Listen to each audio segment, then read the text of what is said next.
ॐ जटिने दण्डिने नित्यं लम्बोदरशरीरणे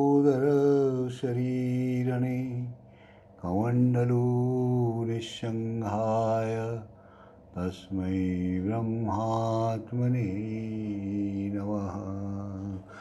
हरि ओम हरि ओम हरि ओम। गुरु ओम गुरु ओम गुरु ओम। सादर नमस्कार। आज के चर्चा का विषय है गोस्वामी जी सन 1899 ईस्वी के मई महीने में गोस्वामी जी के निकट प्रहलाद चरित का पाठ हो रहा था। उस पाठ से संबंधित कुछ बातें उन्होंने कुलोदानंद ब्रह्मचारी से कही थी। वो निम्न है। पाठ में जब विराम होने का समय आया तब गोस्वामी जी ने कुलोदानंद जी से कहा, प्रहलाद को विष दिया गया था, यह प्रसंग भी जरा सुन लो। कुलोदानंद ने पूछा, आप इस प्रकार क्यों कह रहे हैं? गोस्वामी जी ने कहा, तुम लोग सर्वदा स्मरण रखना, भगवान जिन्हें ले जावेंगे उसे कोई भी नहीं रोक सकता है, और जिन्हें भगवान रक्षा करेंगे उनका कोई भी विनाश नहीं कर सकता है। यह भावना तुम लोगों के हृदय में रखने पर कभी भी किसी प्रकार का उद्वेग नहीं होगा। इस कारण विष प्रयोग की घटना सुनने के लिए कह रहा हूँ। 7 मई 1899 के दिन के लगभग 10-11 बजे उस समय गोस्वामी जी के निकट कोई भी नहीं था। एक व्यक्ति उस समय गोस्वामी जी के निकट आया और महाप्रसाद लड्डू उन्हें खाने के लिए दिया। गोस्वामी जी उसे हाथ में लेते ही समझ गए कि इसमें जहर मिश्रित है। यह भी उन्हें मालूम था कि इसी के भक्षण द्वारा उनकी नर लीला समाप्त होगी। उसी समय वह व्यक्ति बोला, महाप्रसाद प्राप्ति मात्र खाना चाहिए।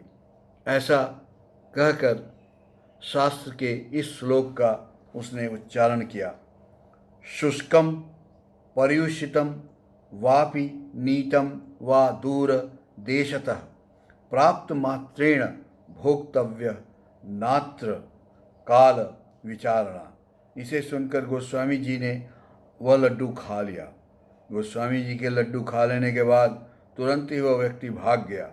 उस समय पानी पीने के साथ ही विष का प्रभाव शरीर में फैल गया। वे बेहोश हो गए। संध्या के पश्चात होश आने पर उन्होंने विष मिश्रित लड्डू खाने की बात कही। पुरी में उस समय उच्च पद पर स्थित कुछ सरकारी कर्मचारी गोस्वामी जी के शिष्य थे। उन्हें जब यह घटना मालूम हुई तब उन लोगों ने दुष्ट लोगों को उचित सजा देने का विचार किया। उन्हें पता लगा कर मालूम किया कि गोस्वामी जी के पुरी में आने के बाद उनकी प्रतिष्ठा इतनी बढ़ गई थी कि ईर्ष्यावश कुछ महंत और पंडों ने मिलकर गोस्वामी जी का विनाश करने की योजना बनाई थी एवं विष का प्रयोग किया था।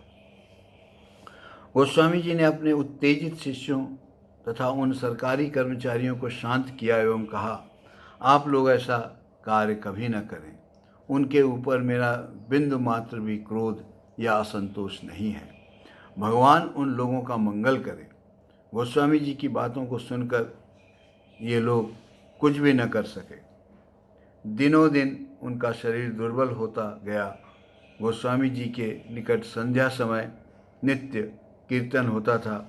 उस समय रेवती मोहन ने गौरांगो प्रभु के उद्देश्य से यह भजन गाया, गौरांगो बोलिते हवे पुलक शरीर, हरि हरि बोलिते नयने रवे नीर, आर कबे निताई चाँद करुणा करिबे, संसार वासना मोर कबे तुच्छ हवे। इस तरह का पद उन्होंने गाया। गौरांग नाम का उच्चारण करते ही कब शरीर में पुलक का संचार होगा, हरि हरि कहकर नयनों में नीर कब प्रभावित होगी।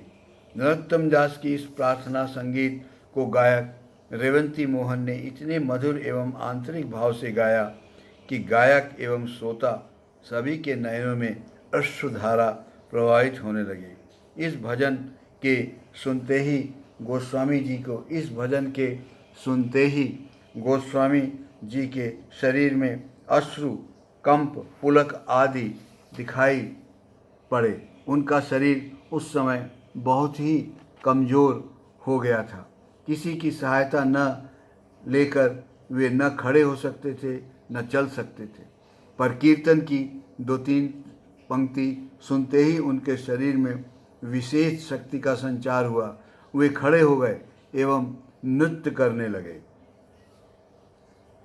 भावमग्न अवस्था में वे अपने वस्त्र गायक को देने के लिए जब न खोल सके तब उसे खींचकर फाड़ते हुए गायक की ओर फेंकने लगे। अपनी जटाओं को जिस गेरुआ कपड़े से वे बांधते थे उसे भी गायक की ओर फेंक दिया। गायक भावमग्न गोस्वामी जी के निकट से प्राप्त वस्त्र खंडों को सिर में लगाकर कीर्तन करते रहे। उस समय भावस्थ गोस्वामी जी ने कहा, यह देखो, जगन्नाथ जी कीर्तन सुन रहे हैं। कीर्तन के समाप्त होने पर गोस्वामी जी ने सरल नाद और योग जीवन के द्वारा रेशमी और अच्छे ऊनी वस्त्र मंगवाए।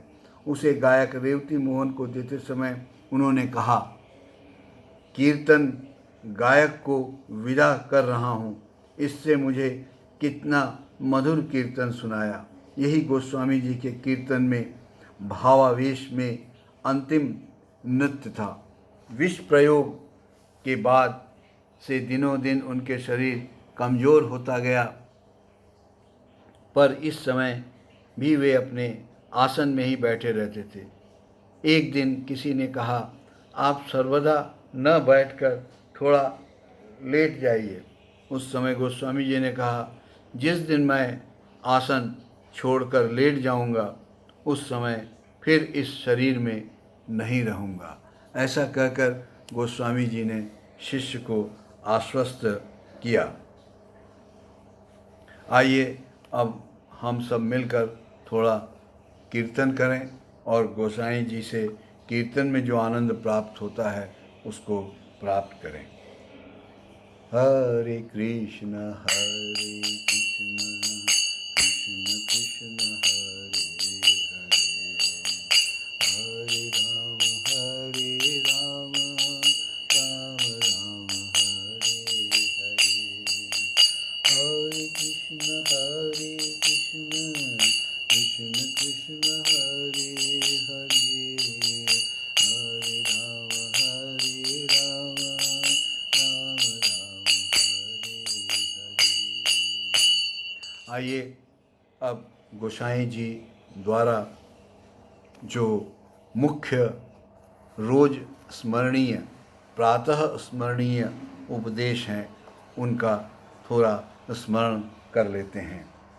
उसमें पहला है, सब प्राणियों पर दया करो। ऐसा गोसाई जी कह गए हैं, सब प्राणियों पर दया करो। ये गोसाई जी का चित्र है और ये गोसाई जी का वाक्य है। शास्त्र और महात्माओं पर विश्वास रखो। शास्त्र एवं महात्माओं के आचरण से जो मेल न खाए उसे विश्वत त्याग दो। और सबसे बड़ा उपदेश है, ना अहंकारात परो रिपुः। साधकगण, अहंकार थोड़ा भी नहीं करिए। अहंकार से बड़ा कोई शत्रु नहीं है। ऐसा गोसाई जी कह गए हैं अपने उपदेश में। और आइए अब हम सब मिलकर गोसाई जी से प्रार्थना करें कि प्रभु हमें शक्ति दे, जिससे हम लोग जप, पाठ और कीर्तन कर सकें। जय श्री राम।